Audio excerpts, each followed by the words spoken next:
వినలేనే నువ్వు లేవని. మీను ప్లీజ్ మీను, నేను చెప్పేది ఒకసారి అర్థం చేసుకో మీను. నన్ను మీను అని కాదు, మీనాక్షి అని పిలు. అదేంటి మీను? ఆ మీను ఇంక నీ జీవితంలో లేదు. Bye bye bye.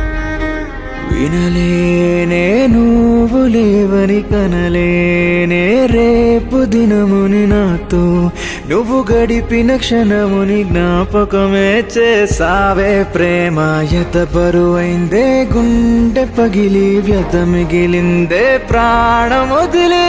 ఒక్కసారి కనబడవా మళ్ళీ, చీకటాయనే నా మనసంతా.